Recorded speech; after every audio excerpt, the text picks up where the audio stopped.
Hi guys, it's Kusal here. कैसे हैं आप सभी लोग। एसबीआई क्लर्क का एग्ज़ाम आप सभी का चल रहा है। तो मैंने ऐसा, खैर मैं तो ये पढ़ाई में खुद बिजी था तो मुझे पता नहीं था।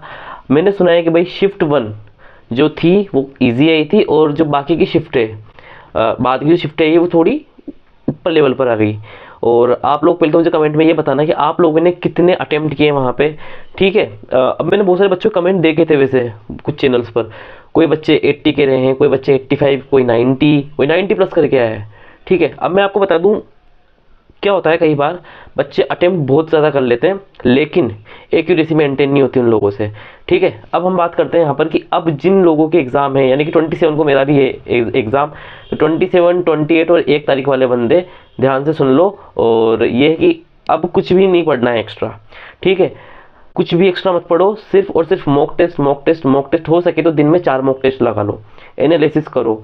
जो चैप्टर कमजोर है उसके दो, मतलब 200 नहीं, क्या गलती से निकल रहा है कुछ भी 30-40 क्वेश्चन लगा लो।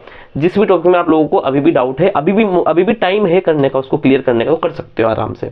ठीक है। और एक चीज़ का जो खास ध्यान रखना है आप लोगों को, जितना मुझे लगता है, 30, 20 और 25 इस रेशियो का खास ध्यान रखो। यानी कि 6, 4 और 5, 5 से अगर हम डिवाइड करें तो यानी कि आपको इतना तो अटेम्प्ट करना ही है।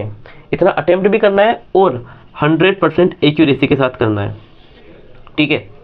तो इतना तो मेंटेन करके चलना ही है अपने को। ठीक है। मॉक टेस्ट के अंदर भी, और अभी जो प्रैक्टिस कर रहे हो तो आप कोशिश करो कि आप, अब ये जरूरी नहीं कि इंग्लिश में 30 ही करना, नहीं। अगर आपको लग रहा है कि रीजनिंग में 30 हो तो रीजनिंग में 30 करो। आपको लग रहा है इंग्लिश में 30 हो रहे तो इंग्लिश में 30 करो। लेकिन आपको ये मेंटेन रखना है। ठीक है। कैसे भी रखो, किसी भी सब्जेक्ट को आप ऊपर रखो, इसको नीचे रखो, कुछ भी करो। ठीक है। तो कई बार अब क्या होता है ना, टीचर्स लोग तो बोल देते हैं कि ये रेशियो रखो, मैंने भी बोल दिया ये रेशियो रखो, लेकिन कई बार क्या होता है ना, मॉक टेस्ट थोड़े हाई देते हैं। ठीक है। मॉक टेस्ट थोड़े हाई देते हैं तो जिसकी वजह से हम ना अटेम्प्ट नहीं कर पाते, और फिर अटेम्प्ट कम होते हैं जिसकी वजह से हमें लगता है कि यार उन्होंने तो इतना बताया था, हम तो इतना भी अटेम्प्ट नहीं कर पाए। तो मैं आपको अभी बता रहा हूँ, अटेम्प्ट मैटर नहीं करते हैं भाई। अटेम्प्ट मैटर नहीं करता है। अगर तुम 60 भी करके आए हो ना, और 60 भी तुम्हारे पूरे सही हैं, तो भी बहुत चांसेस है कि अपनी निकल जाएगा आराम से। ठीक है। बहुत कम कट ऑफ जाती है, नहीं जाती। बैंक का एग्जाम है भाई ये, यहाँ पर नहीं जाता इतना कट ऑफ।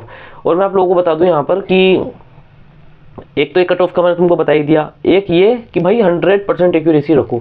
अगर अभी भी मॉक टेस्ट दे रहे हो ना तो कोशिश करो कि अगर अगर तुम्हारे नंबर कम आ रहे हैं तो भले मैं कहता हूँ 55 अटेम्प्ट करो, लेकिन तुम्हारे 55 के 55 सही होने चाहिए। चलो कोई दिक्कत नहीं, एक गलत हो गया तो भी मान के चलो कि भाई 1 या 2 जल्दबाजी में गलत हो सकते हैं। कोशिश अभी प्रैक्टिस कर रहे हो ना अगर आप, तो यही कोशिश करो कि 55 भी करूँ तो पूरे 55 सही होने चाहिए। 60 करूँ तो 60 सही होने चाहिए। 45 कर रहा हूँ तो 45 सही होनी चाहिए। जितना करो उतना सही करो। ठीक है। क्योंकि मॉक टेस्ट वाले तो क्या करते हैं, हद से ज़्यादा ओवर इतना बढ़ा देते हैं कि बच्चा ही डिमोटिवेट हो जाता है। तो आपके मॉक टेस्ट में कितना क्या मार्क्स आ रहा है मुझे उससे कोई लेना देना नहीं है।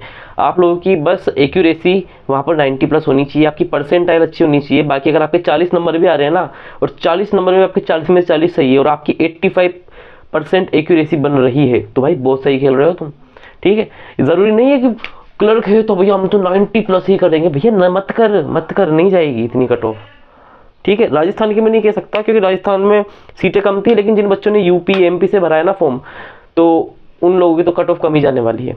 ठीक है। क्योंकि वहाँ सीटें बहुत अच्छी है, और जहाँ सीटें ज़्यादा होती है कट ऑफ कम जाती है, और जहाँ सीटें कम होती है वहाँ कट ऑफ बहुत हाई जाती है। ये बातें थोड़ी आप लोगों को ऐसे लग रही होगी, लेकिन सच्चाई ये है। ठीक है। अब आप पहले तो मुझे बताना कि आपने फॉर्म कहाँ से डाला है भाई। राजस्थान से डाला है तो भाई थोड़ी ज़्यादा अटेम्प्ट करना और 100% एक्यूरेसी के साथ करना। बाकी अगर आपने अदर स्टेट से डाला है जहाँ पर सीटें अच्छी थी, तो 55 भी करोगे ना, या फिर 60 भी करोगे, तो भी मेरे हिसाब से, एग्जैक्ट नहीं कह रहा कि होगा ही सही ऐसा, लेकिन मेरे हिसाब से 55-60 में सिलेक्शन हो जाता है। ठीक है। इंग्लिश कमजोर है तो रीजनिंग में निकालो मार्क्स, रीजनिंग कमजोर है तो इंग्लिश में निकालो मार्क्स, इंग्लिश और रीजनिंग दोनों कमजोर है तो मैथ में निकालो मार्क्स। निकालना तो पड़ेंगे, अब कहीं से भी निकालो, वो तुम्हारी इच्छा। ठीक है। आई होप आप सभी लोगों को वीडियो अच्छी लगी होगी। वीडियो अच्छी लगी तो वीडियो को लाइक कर देना, और इसी तरह की और वीडियोस देखने के लिए चैनल को सब्सक्राइब भी कर